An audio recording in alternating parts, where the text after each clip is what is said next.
After defeating Russia's attempt to take its capital, Ukraine stunned the world again in the summer and fall of 2022, when its armed forces rapidly liberated thousands of square kilometers of territory from the Russian invaders. The twin offensives in the north and south essentially lifted the threat to Kharkiv, the second largest city in Ukraine, and freed Kherson from Russian occupation that November. The rapid progress of Ukraine's offensives left the world eagerly anticipating when and where it would strike in 2023, as Russia ground itself to a halt in the struggle for the city of Bakhmut in the Donetsk Oblast.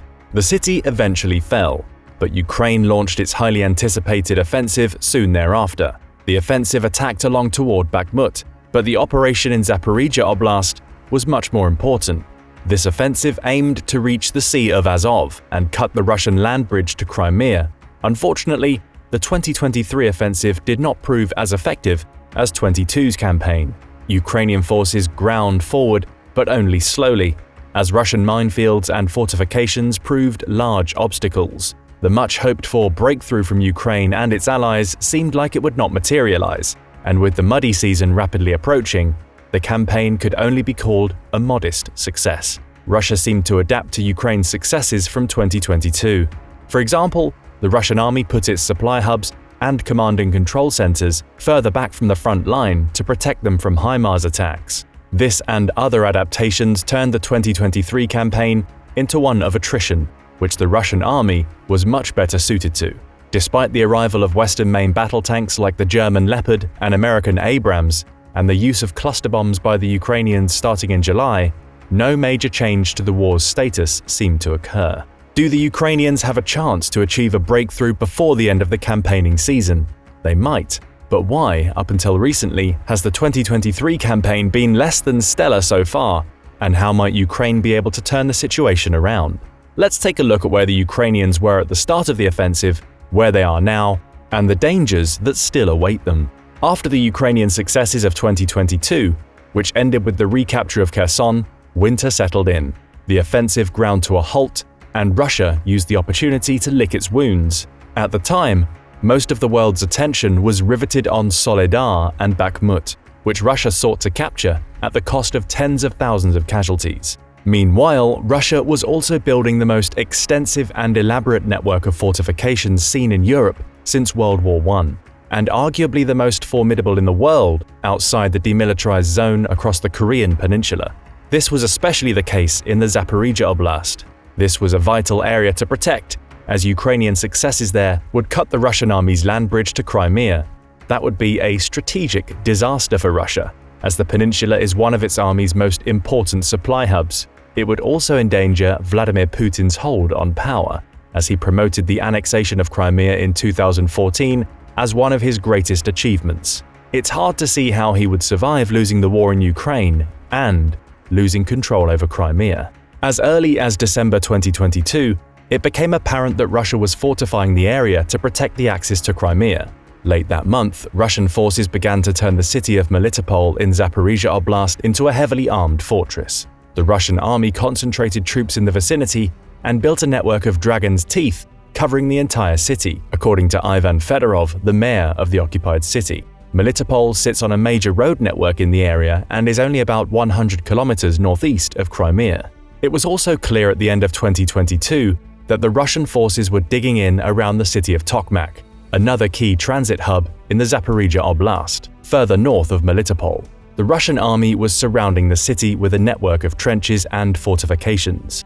As winter settled in over the front and the bulk of the fighting took place around Bakhmut, Russia continued to improve on this network of fortifications. Ukraine's Western allies did not help matters, as they dithered over the delivery of weapons the Ukrainian military had been asking for, such as tanks and longer-range missiles like the American ATACMS. Satellite images taken of the fortifications in Zaporizhia Oblast early in 2023 showed deep lines of trenches, personnel positions, rows of dragon's teeth barriers to impede the movement of tanks, and well-sited artillery placements. By the middle of April 2023, the United Kingdom's Ministry of Defense reported that the Russians had completed a defense in depth of 3 layers, covering approximately 120 kilometers in length. The first layer was a front line of forward combat positions to weaken an initial Ukrainian attack. The second and third lines of defense were more elaborate and came about 10 to 20 kilometers behind the preceding lines. The fortifications were likely the responsibility of the Russian Southern Grouping of Forces, SGF. As Russia became convinced that an offensive toward Melitopol was coming, it fortified the entire axis of attack to that city. The UK MOD said on April 12th that these fortifications could prove a significant obstacle, but their utility depended on whether the SGF could support them with sufficient manpower and artillery, and it was not sure if it had the capacity to muster such resources. In total, war watchers had described a vast defensive network stretching from Melitopol, with defensive lines encircling Tokmak and the city of Vasilivka, and eastward onward to Poloy by the middle of April 2023. The Zaporizhzhia defenses also include minefields in front of and between the main lines, and anti-tank ditches that require engineering equipment to plug. The fortifications in Zaporizhzhia came a few kilometers behind the front lines and were interlinked with a network stretching through the entire Russian-occupied territories of Ukraine. The Russian forces were also heavily fortifying northern Crimea. This would seem odd because Crimea is well behind the front lines, but for the Russians, there can be no risk of losing the peninsula, and they will protect it in almost any way they can. Western observers hoped the Ukrainians would be able to succeed in the coming offensive by using the tanks they were now receiving to exploit breakthroughs and open gaps for further attacks. However, the delay in the arrival of these tanks would not help this plan.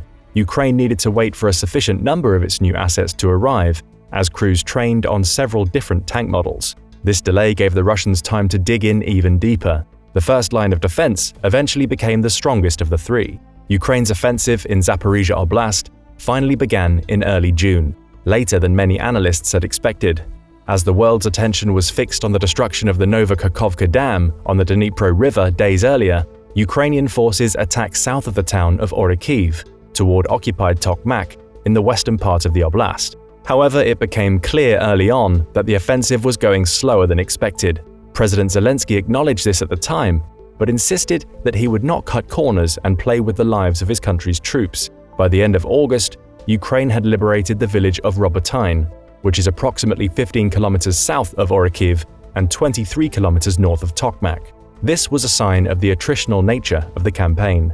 Ukrainian forces were making stunning advances a year earlier, but now they were grinding south very slowly over months, and Russian minefields, artillery, anti-tank obstacles, and even tunnels were making the Ukrainian troops pay dearly for the land that they took. Russian helicopters had also been active, providing the ground forces with the close air support they had often lacked before that point. The Russians counterattacked at Robotyne on September 6th, but were beaten back. As of late October, Tokmak has still not been taken, much less Melitopol. While the Zaporizhzhia offensive got the most attention because it was the most important, Ukraine was active in other sectors as well. It conducted counterattacks around the captured city of Bakhmut, staged some operations around the Kherson front where it even managed to establish a beachhead on the opposite side of the Dnipro, and applied pressure throughout the entire front line, using infantry companies to attack in constant low-level sorties. Ukraine's Western allies were not entirely pleased with this strategy and pressured the Ukrainians to concentrate their forces on one or two centers of advance. However, for the Ukrainians, this play has had a few advantages. First, it pins down other Russian forces and prevents them from reinforcing the sectors that Ukraine is most interested in. Russia has been mostly on the defensive since the capture of Bakhmut in May, and has only recently begun offensive operations in Avdiivka in Donetsk Oblast. But Russian military bloggers are divided on the success of this attack, and they have complained that the Ukrainian drones have made armored assaults costly. Meanwhile, Ukrainian minefields are obstructing further advances in the area, a reality that has shades of the difficulties Ukraine has faced in the Zaporizhzhia offensive. Ukrainian sources have stated that Russia continues to transfer forces to the Avdiivka sector, indicating that its attacks may not yet be over. Overall, Ukraine's strategy to pin the Russian forces down all across the front while it continues its assault into Zaporizhzhia might be finally paying off. Despite the overall disappointment in the offensive, Ukraine achieved something important at the end of September. It had broken through the Surovikin Line, named after the general who was its architect. The Surovikin Line is the first and strongest of the Russian defensive lines in the Zaporizhzhia Oblast. But how did Ukraine manage this breakthrough after many months of seemingly grinding forward with no result? It learned from its bitter experience in the early days of the counteroffensive. For example, Ukraine stopped using artillery to directly support its infantry assaults, That wasn't exactly good news for those units, since the lack of fire support to pin enemy defenders down would have made them much more vulnerable. There was a catch though. Ukraine waited for Russian artillery to shoot first. Then it used its Western-supplied counter-battery radars to fire back, enacting precision strikes on the Russian artillery positions and destroying their guns. The Ukrainians proved so effective at this that related complaints quickly spread around Russian social media sites. The loss of fire support made the Russian units, even those well dug in, vulnerable. After breaching the Surovikin line, Ukraine did not continue to advance to the south directly and ran straight into the teeth of the second line of defense. Instead, Ukrainian units turned to the east and struck around the village of Verbov. The presence of Ukrainian troops in the area confirmed that they had indeed achieved the breakthrough of the first line. From there, Ukrainian troops attacked the second defensive line in a place the Russians did not expect. On September 22nd, the Ukrainians broke into the city. Later, geolocated footage confirmed that Ukrainian troops were operating behind Russia's second defensive line in the Zaporizhia Oblast. However, about a month later, there is no news that the village has been recaptured from the Russians. Still, it is the most rapid progress made since the start of the Zaporizhia campaign. As of October 24th, Ukraine was also making advances toward the villages of Kopani and Novoprokopivka. Russian military bloggers claim that counterattacks are taking place near Verbov and Robotyne, but the situation is muggy, which is actually good news for Ukraine. That information is rapidly changing amid a confused picture indicates that the action in Zaporizhia is fluid and that operations are no longer static assaults against heavily fortified Russian positions. One has been confirmed. Ukrainian forces have gotten behind a regiment's worth of some of Russia's most elite paratroopers, the VDV Airborne Forces. These troops were called in from the north of Ukraine to reinforce the fortifications in Zaporizhia. Again, this is good news for Ukraine because it indicates that Russia is worried that its defenses will crack. There are fears among Russian military bloggers that this elite unit will be encircled and destroyed by Ukrainian forces in the area. Are these units being sacrificed to slow the Ukrainian advance as winter rapidly approaches?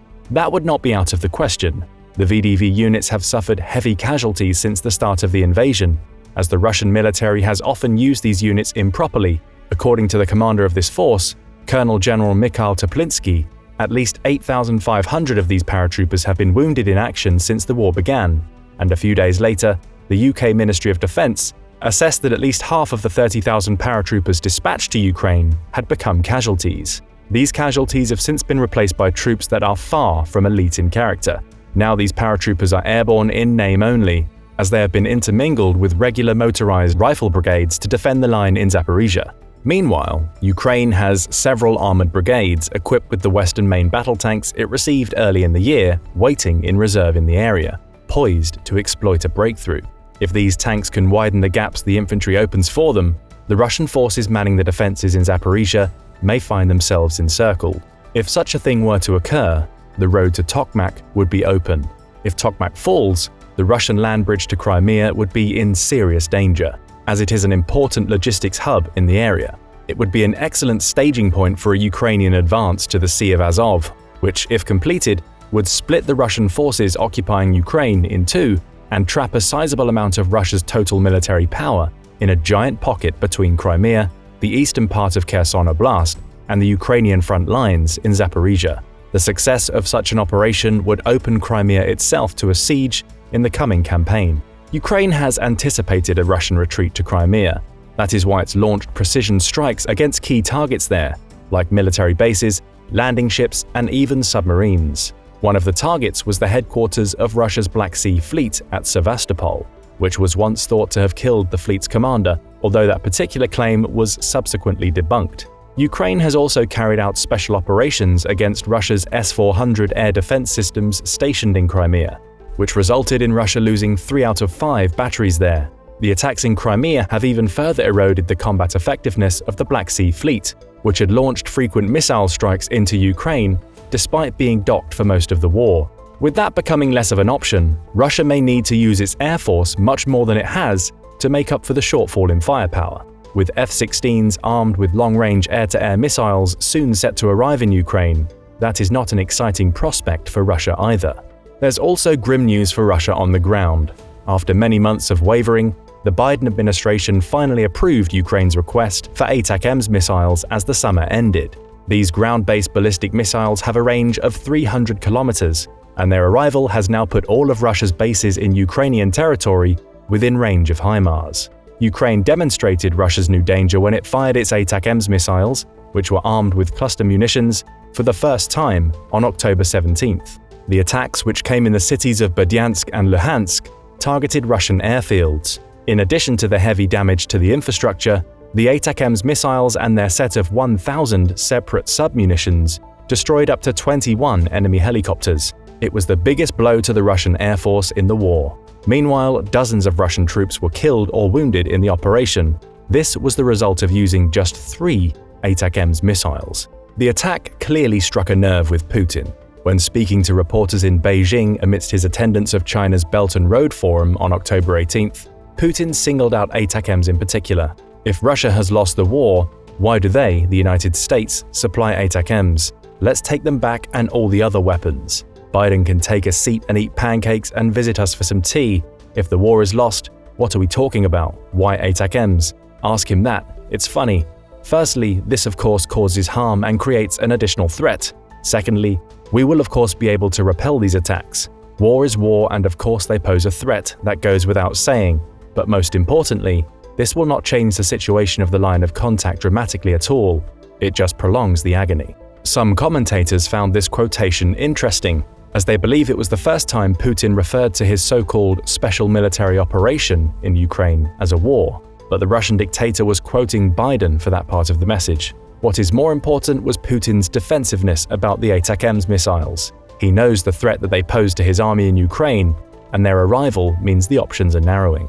With the arrival of ATACMS and F-16s, Ukraine now has almost all of the weapons it requested since the start of the war. The traditional campaigning season may be drawing to a close, but Ukraine is also making plans to continue its offensive into the winter months, learning the lessons from last year.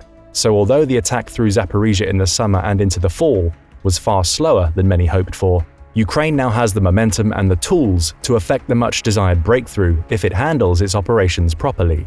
For Ukraine, the biggest danger is now not military in nature, but political. The slow pace of the Zaporizhzhia offensive has emboldened the critics of aid to Ukraine, especially in the United States, which has just been through a period of congressional chaos where rogue members of the narrow Republican majority voted to oust their own speaker.